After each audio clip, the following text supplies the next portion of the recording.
Icyumweru cyo kwibuka ku nshuro 32 Jenoside yakorewe Abatutsi cyagenze neza, gahunda zari zarateguwe zose zagenze neza, ariko kandi ntihabura bamwe bateshuka, bamwe basigaranye ingengabitekerezo ya Jenoside, bakaba barakurikiranywe muri gukora ibi byaha bishingiye ku byo bari bakoze babikora mu magambo.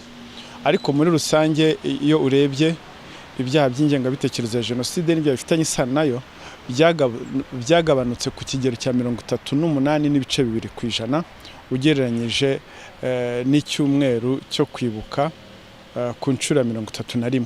Biratubabaza cyane, urabona nk'umuntu ubura ahanga, tuvuge nkanjye nasigaye iwacu njyenyine. Hanyuma rero iyo wumva nk'umuntu arimo kuvuga ngo najya kwibuka se mwibuka ibiki, ibyo mwibuka se ni ibiki, twebwe abacu ntibashize. Ariko ukumva arakubabaza kuko weho abaye warababuze, ariko wenda we numva nk'umubyeyi we yarakoze Jenoside arafunze hari ajya kumusura, ariko njye sinamusura. Mu by'ukuri se namusanga muri Nyabarongo aho bamutaye, none se abavandimwe banjye aho babataye muri wese njyewe nabibuka. Ako kantu rero iyo bakavuze karatubabaza cyane. Kijyanye n'iyo ngengabitekerezo birabahungabanya bundi bushya, umuntu agasa n'usubiye mu bihe byahise, ku buryo bituma kenshi usanga umuntu agaruka muri ya mateka mubayeho akongera akasa naho asubiye kuba mushya.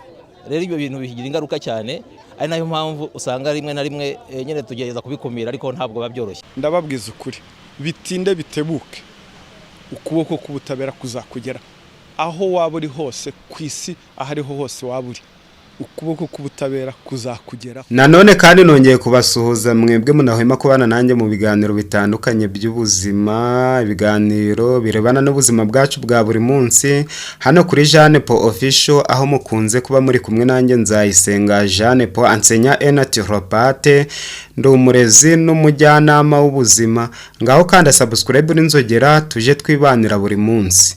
Umuyobozi wa Ibuka mu karere ka Rwamagana Musabyeyezu Dative yasabye urwego rw'u Rwanda rushinzwe igorora RCS n'izindi nzego kujya babamenyesha igihe bagiye kurekura bakoze Jenoside yakorewe Abatutsi basoje ibihano, mu rwego rwo kubafasha gutegura abo bahemukiye kugira ngo bibafashe kubana neza. Ibi yabisabye kuwa 13 Mata 2026 ubwo hibukwaga ku nshuro ya 32 Jenoside yakorewe Abatutsi mu musozi wa Musha uherereye mu karere ka Rwamagana.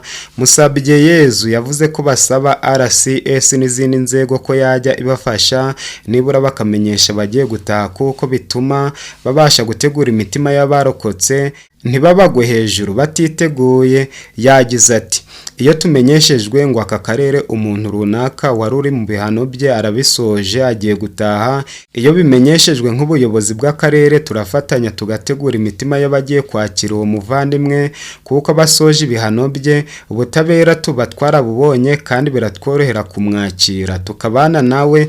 Musabyeyezu yavuze ko iki kibazo bamaze iminsi bakivugaho, aho barokotse Jenoside kubera gukomeretswa n'ibyo babonye imitima yabo ariyo kubungwabungwa, kuko itari yakomera ku buryo ubu babasha kwakira ibintu byose bibatungura. Yagize ati, gutungurwa n'uwakoze icyaha utashya arikanga agasubira inyuma hahandi. Turasaba rero ko mu bufatanye n'izindi nzego za leta nka RCS n'izindi nzego z'umutekano babishoboye bajya bakorana n'uturere igihe hari abantu bagiye gusoza ibihano byabo bagataha, tumenyesha abaturage gutegura imitima nk'uko uriya aba yarateguwe gutaha, n'umuryango ugiye kumwakira ukwiye gutegurwa, n'umuryango warokotse Jenoside nawe akwiye gutegurwa kwakira ibyo atari yiteguye. Kayiranga Roger warokokeye Jenoside yakorewe Abatutsi ku musozi wa Musha yavuze ko nta kibazo babigiraho kuba umuntu wakoze Jenoside yarekurwa nyuma yo gusoza ibihano,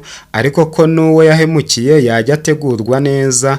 Yagize ati, hari abo bikomeretsa cyangwa yaza agasubira muri bya byaha yakoze, ariko aje neza numva nta kibazo. Iki kibazo giherutse kugarukwaho na Nyirimanzi Gregoire w'imyaka 57 wari konseye wa Nyakabanda mu mujyi wa Kigali. Uyu mugabo umaze imyaka 29 muri 30 yakatiwe muri gereza nawe yasabye ko bahuzwa n'abo bahemukiye. Yaragize ati hano twakoze icyaha cya jenoside koko turacyemera kandi tugisabira imbabazi, ariko turasaba ubuyobozi bw'igihugu, ubuyobozi bwa RCS ko bwafatanya bukadukorera igikorwa cyo kuduhuza n'abo twahemukiye, kuko usanga umuntu arangiza ibihano ugasanga bafite urwikekwe rwo guhura n'abo bahemukiye, ariko turamutse tugize amahirwe mukaduhuza nabo tukabasaba imbabazi mbere y'uko tugenda, umuntu yagenda ameze nk'uwisanzura.